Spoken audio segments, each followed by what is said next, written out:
Jeffrey Epstein may be gone, but his story is far from over. His death was supposed to be the end of a scandal. Instead, it lit a fire that still burns hotter each year. A mysterious billionaire, a sprawling sex trafficking network, ties to presidents, royalty, and Silicon Valley moguls. And yet, somehow, almost no one has been held accountable. So why is this case still making headlines? Why are people still afraid to speak his name? And why do so many Americans believe that someone, somewhere, is covering it all up? Let's take a deep dive into the Epstein case, not just what happened, but why it refuses to go away. Jeffrey Epstein was born into a working-class family in Brooklyn, New York, in 1953. He started his career as a teacher at the prestigious Dalton School, despite lacking a college degree. From there, he moved into finance, eventually working at Bear Stearns before launching his own financial firm. But Epstein wasn't your typical Wall Street success story. He claimed to manage billions for ultra-wealthy clients, yet few could actually verify who those clients were. He had no publicly known portfolio, no major business deals. Instead, his real power seemed to lie in the relationships he built with the rich, the powerful, and the famous. This is where the story gets dark. Over the years, allegations began to surface. Accusations that Epstein was sexually abusing young girls, running a trafficking ring, and using his network of elite friends to shield himself from justice. But it wasn't until 2005 that the first official investigation began. In 2005, a 14-year-old girl told Florida police that Epstein had paid her for a massage that turned into sexual abuse. That led to more victims coming forward, dozens of them, all with similar stories. The evidence was overwhelming. Police reports, witness statements, physical evidence from Epstein's mansion, and yet Epstein didn't go to trial.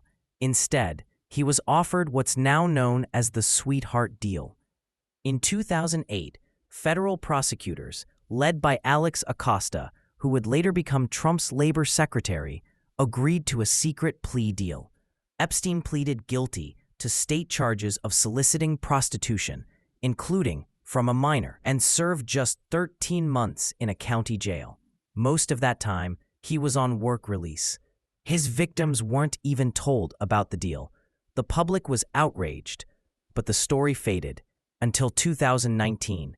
After over a decade of silence, federal authorities reopened the case. In July 2019, Epstein was arrested at a New Jersey airport on charges of sex trafficking minors. FBI agents raided his New York mansion and discovered a treasure trove of disturbing evidence, photos, videos, and documents suggesting a large-scale trafficking operation. But Epstein would never face trial. Just 1 month later, on August 10, 2019, Epstein was found dead in his jail cell. The official cause? Suicide. But few believe it. Surveillance cameras failed. Guards fell asleep or falsified logs. His cellmate was removed. His injuries were more consistent with homicide than suicide, according to one independent autopsy. Even mainstream news anchors began to say it out loud. Epstein didn't kill himself. The biggest question surrounding Epstein's death isn't how he died, but why he died, and who might have wanted him gone. Because Epstein wasn't just a predator. He was also a connector, a man who introduced powerful people to even darker possibilities. His flight logs, nicknamed the Lolita Express, showed regular passengers like former President Bill Clinton, Britain's Prince Andrew, Microsoft founder Bill Gates, Donald Trump, Hollywood stars. Some claimed it was just business. Others, like Prince Andrew, ended up being sued by Epstein's victims. But to date, none of Epstein's wealthy friends have been charged. If Epstein was the ringmaster, then Ghislaine Maxwell was the recruiter. The British socialite and Epstein's longtime partner was arrested in 2020. Prosecutors said she helped groom and traffic underage girls for Epstein and his associates.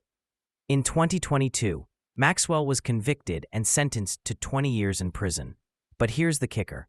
Her trial didn't expose a single name, not one client, not one associate. Despite hundreds of pages of testimony and documents, the so-called Black Book remained sealed. The public was left wondering, who were the men buying these girls? Why is the justice system shielding them? This is where things get even darker. In 2019, leaked footage showed ABC News anchor Amy Robach saying that her network had everything: interviews, documents, the whole story. But they spiked it. Why? Because, she said, we were told we could not put it on the air. It was unairable. Pressure from Buckingham Palace. Pressure from executives. Fear of losing access to other high-profile stories. That's not journalism. That's censorship. And it's not just ABC. Major outlets have consistently tiptoed around Epstein's connections, especially when it comes to Clinton, Gates, and royalty. Meanwhile, independent journalists, YouTubers, and Reddit sleuths have been doing the real digging. Let's come back to the question that drives the internet crazy. Where is the client list? It's clear Epstein was running a system, not acting alone. Victims said they were trafficked to other men. There are logs, files, video recordings. So why haven't we seen even one high-profile prosecution? There are a few theories.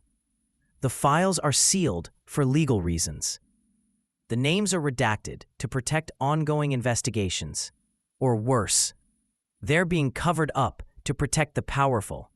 Because if the client list came out, it could shake the entire world order. Fast forward to today, and the Epstein case is still unfolding. Dozens of related lawsuits remain active. Survivors are still seeking justice. Independent investigations are ongoing, and the internet is still obsessed. Documentaries like Netflix's Filthy Rich have kept the public engaged. So have Reddit threads, YouTube exposés, and even memes. Epstein didn't kill himself has become more than a meme. It's a demand for accountability. In 2023 and 2024, court documents have been slowly unsealed, but the process is painfully slow. Names are still missing. Justice is still elusive, and that's why this story keeps coming back. This isn't just about one man. It's about the system that protected him. If Epstein's network could operate in plain sight for years, what else is being hidden? If the rich and powerful can avoid prosecution, what does that mean for the rest of us? The Epstein case has become a symbol of something much bigger.